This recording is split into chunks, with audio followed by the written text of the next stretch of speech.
My name is Colin Whitaker. I'm 52 years old. At my father's funeral, a day meant for quiet grief, my beloved wife handed me an envelope. Inside, it shockingly claimed she was entitled to everything: the entire inheritance and full custody of our children. Before I tell you how I quietly spent weeks preparing, freezing our joint accounts, and setting the perfect trap that would send her to prison, I want to know, where are you watching from? Tell me in the comments below. For nearly 2 decades, I've steered Whitaker Cyber Systems, the company my father, Raymond, built from the ground up right here in Austin, Texas. We craft advanced cybersecurity solutions for major Fortune 500 corporations, and our reputation across the Southwest is, in a word, formidable. My strategic mind, my knack for seeing threats before they materialize, has always been my greatest strength, both in business and in my personal life. Or so I thought. I believed I had a good marriage with Sabrina. We'd been together since I was 34, and she seemed to embrace the family business, the demanding hours, everything that came with it. Our 2 children, Logan 16 and Chloe 14, were the bedrock of our world. At least I thought they were the bedrock of mine. My father, Raymond, had been battling lung cancer for 9 months. The doctors at the MD Anderson Cancer Center in Houston had given us the timeline, and we all knew the end was near. Dad had always adored Sabrina, treating her like his own daughter, and I'd seen how much his approval meant to her throughout our marriage. That's why what happened at his funeral struck me with the force of a tidal wave. The memorial was held at a quiet cemetery just outside Austin on a crisp October morning. The entire tech community, from Dallas to Phoenix, had come to pay their respects. Dad had mentored countless cybersecurity professionals in the region, and our clients sent representatives from across the country. I was still standing by the graveside, watching the casket being lowered, when Sabrina approached me. Her timing was beyond cruel, but looking back, I realized that was precisely the point. "Colin," she said, her voice eerily composed, "I need you to sign these." She handed me a thick envelope. I opened it and my blood ran cold. Divorce papers, right there, with the scent of damp earth still clinging to my shoes from my father's grave. "Are you serious right now?"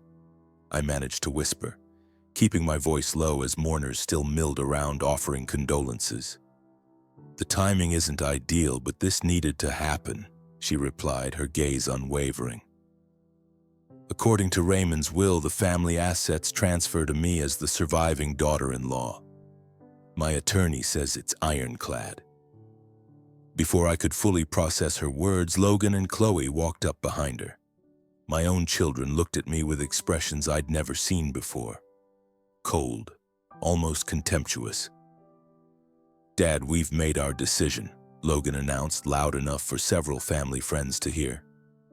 "We're changing our last name to Monroe. Mom's new partner has offered us opportunities you never could." Chloe nodded, her eyes fixed on the ground. "We want to live with Mom and Derek. He understands us better than you ever did."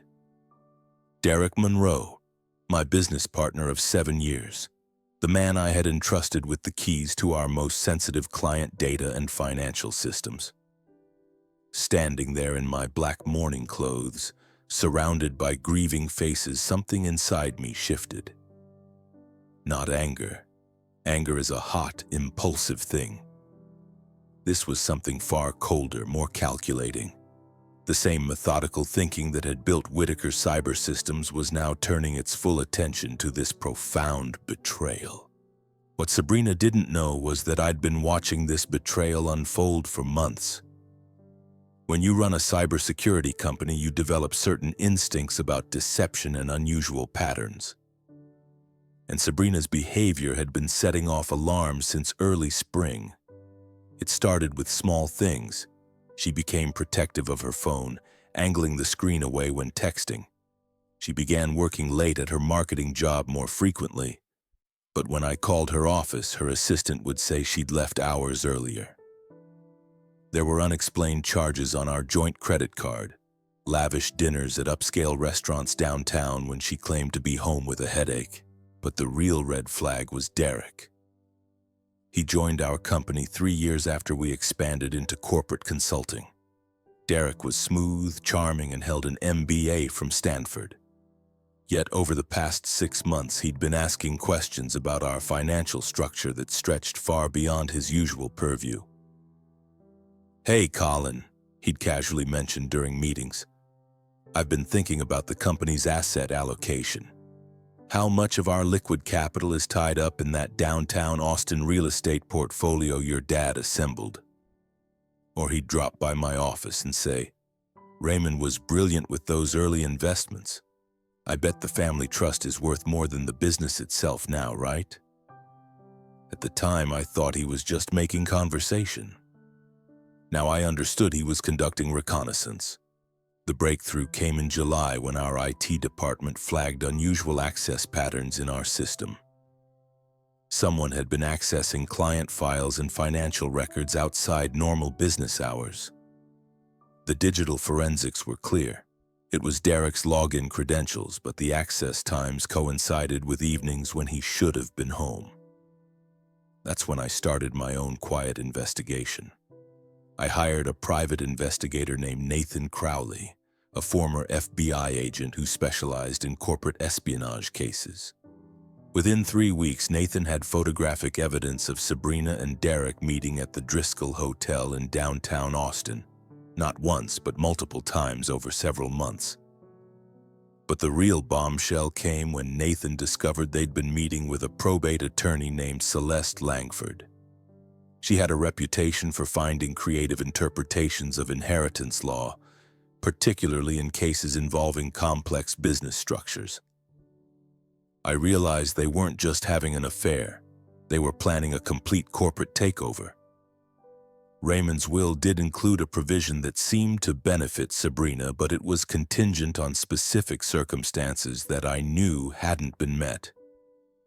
However, if they could manipulate the legal interpretation and gain control of both my personal assets and my shares in Whitaker Cyber Systems, they could effectively force me out of my own company.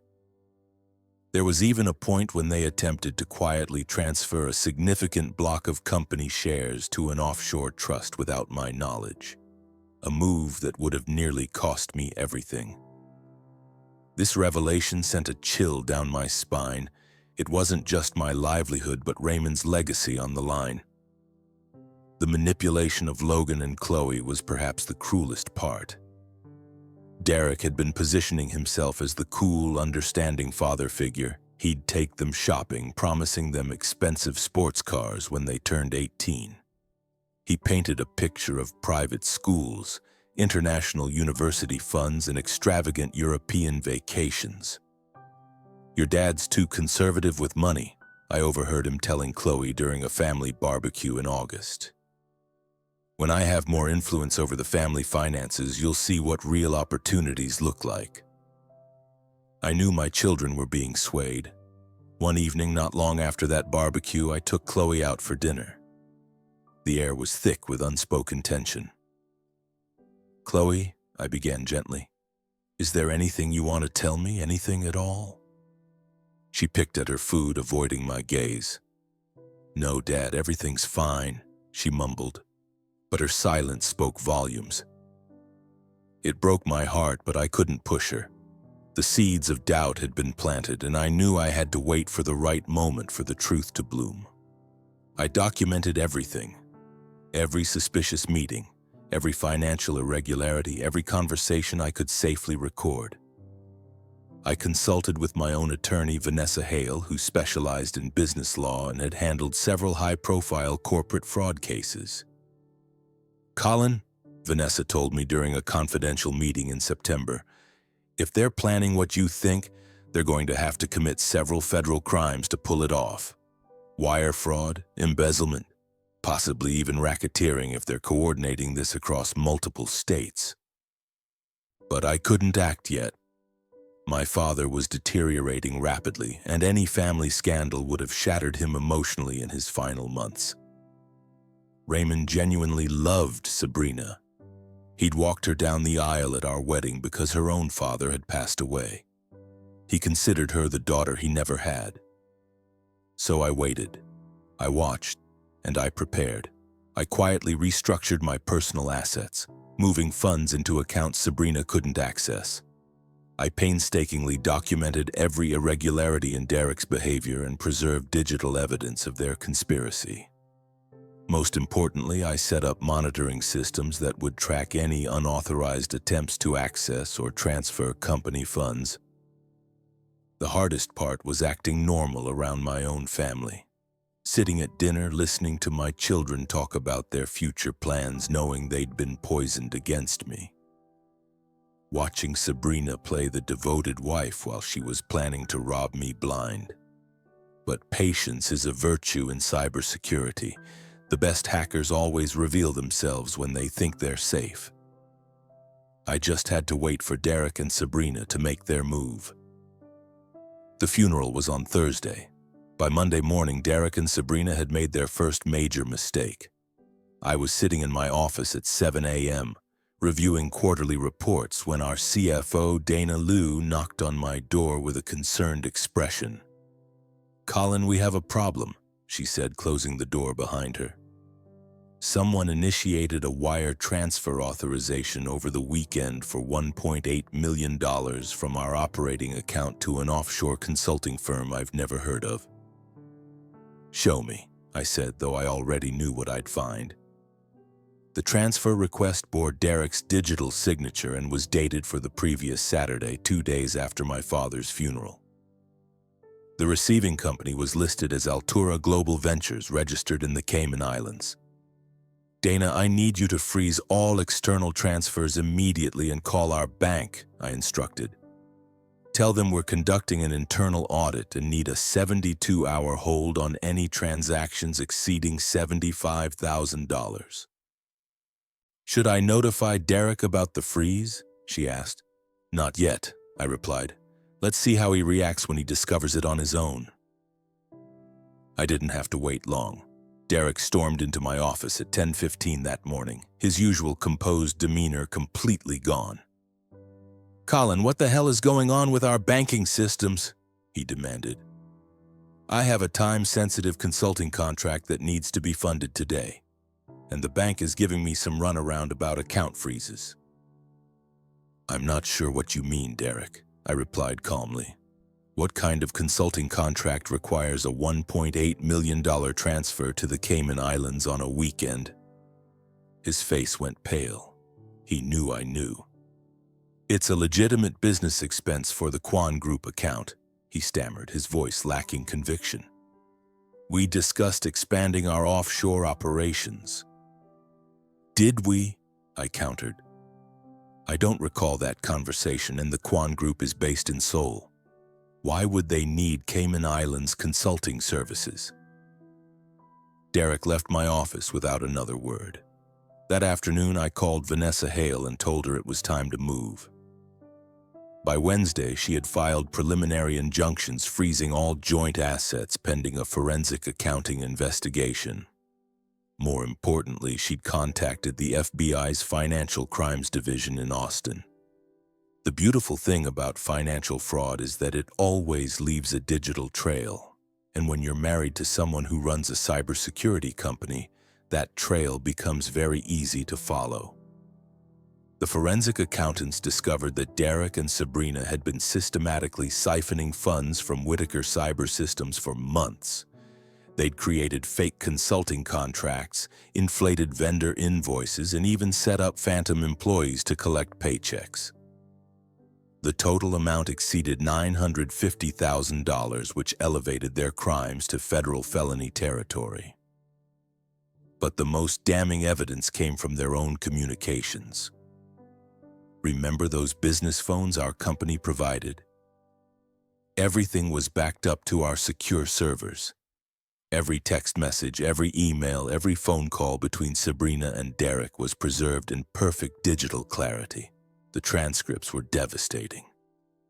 Sabrina discussing how she'd played the grieving daughter-in-law perfectly to gain Raymond's trust. Derek bragging about how easy it was to manipulate the old man's guilt about his son's long work hours. They even joked about my children, calling them useful idiots who would provide emotional leverage during the divorce proceedings. Then there was the leaked audio, a voicemail Sabrina had left for Celeste Langford, accidentally backed up to our system. Her voice, clear and chilling, confessed, "I know this is wrong, Celeste, but I can't stand living in Raymond's shadow anymore. I deserve more." It revealed a deeper, twisted resentment that wasn't just about greed. When Logan and Chloe found out their mother and her boyfriend had referred to them that way, their attitude changed dramatically. Chloe came to me crying one evening in November. "Dad, I found Mom's laptop open and saw some of the police reports. Is it true what they're saying about her and Derek stealing from the company?" She sobbed. "I'm afraid it is, sweetheart," I replied, pulling her into a hug. "But that's not your fault. You were manipulated by people you trusted."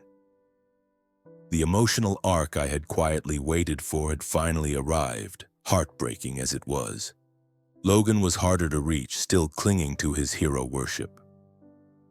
But when the FBI arrested Derek at our office in front of several employees, the reality finally hit him.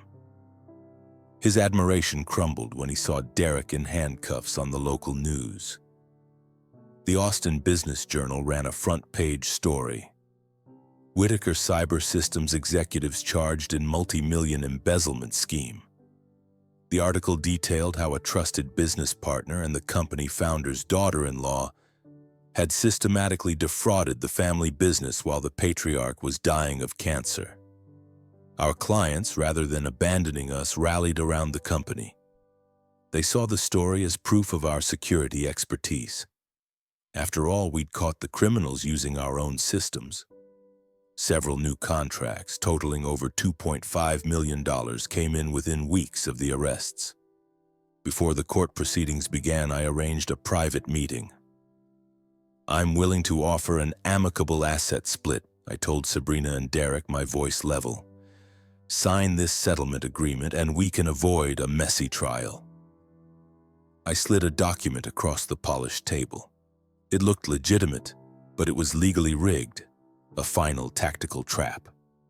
It outlined a false concession on my part, drawing them deeper into the web of their own greed, further cementing their guilt in the eyes of the law. They eagerly signed, believing they had won a final quiet victory. Sabrina's assets were frozen, including the house she'd assumed would be hers through the inheritance manipulation. She had to move in with her sister in San Antonio and take a job at a call center to pay for her legal defense. Derek lost his Stanford MBA credentials when the fraud conviction went on his record. No reputable company in the tech industry would hire him.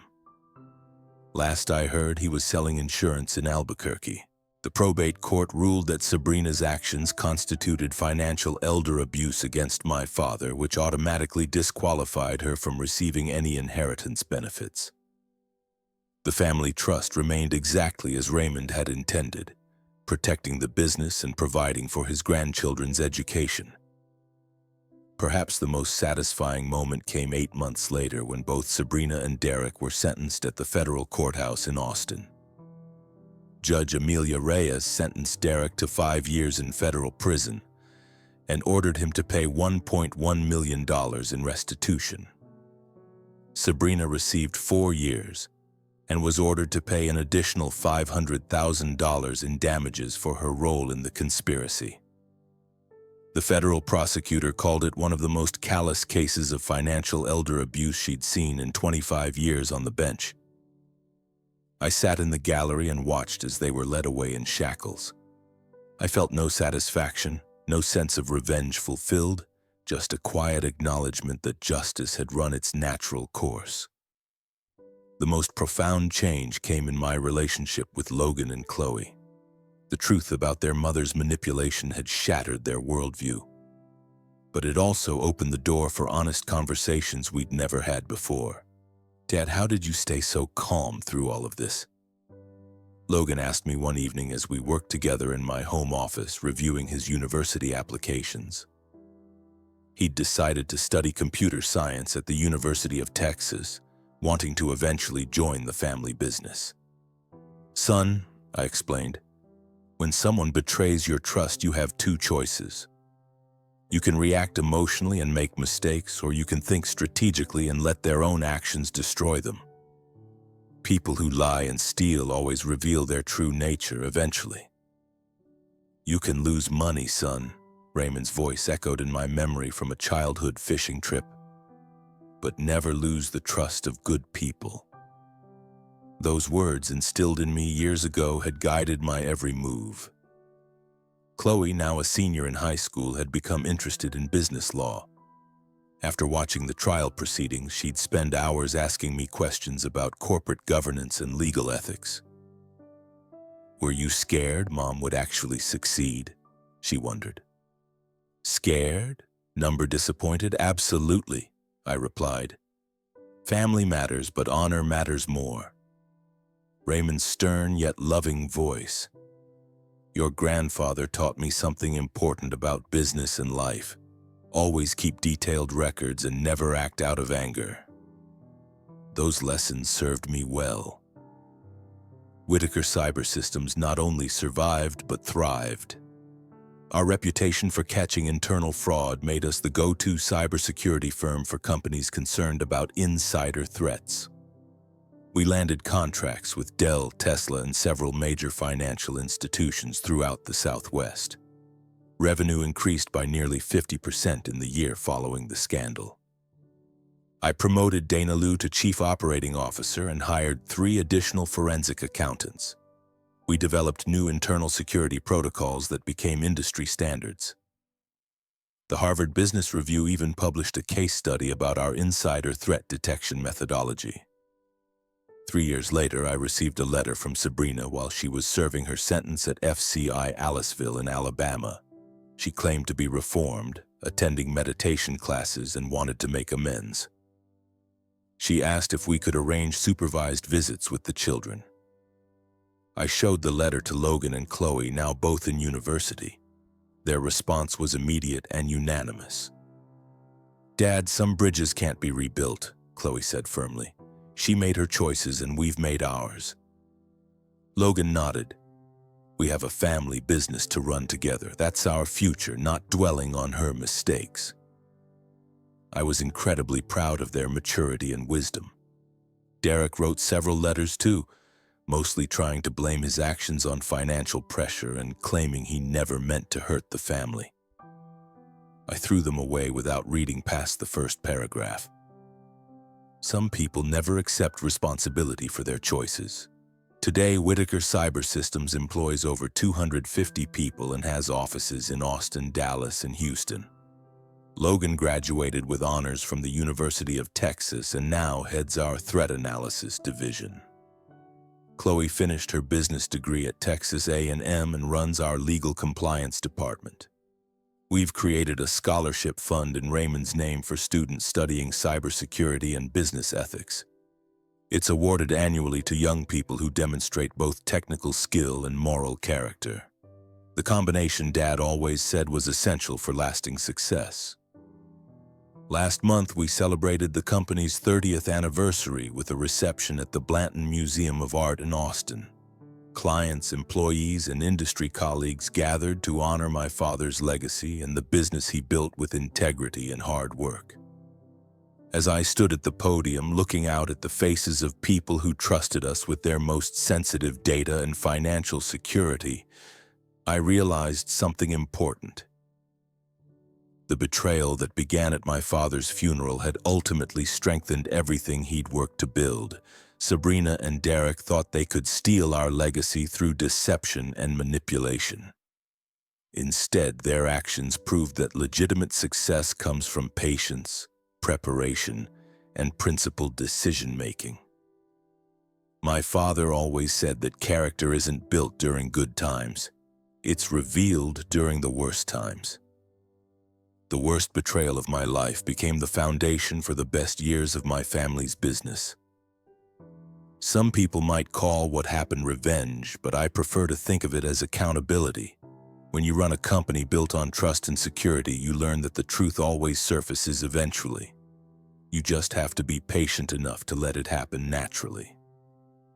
Today, when young entrepreneurs ask me for business advice, I always tell them the same thing my father told me. Keep meticulous records, trust, but verify, and never let emotions override good judgment. Those principles will protect you from betrayal and position you for lasting success. The Whitaker name still means something in Austin's business community. It means integrity, reliability, and the kind of methodical thinking that builds generational wealth. That's a legacy worth protecting, and I'm proud to pass it on to Logan and Chloe. Hey viewers, welcome to the channel. We're just getting started, and your support means a lot. If you enjoy these stories, please consider subscribing and help us reach our first 1,000 subscribers. And thanks for being here.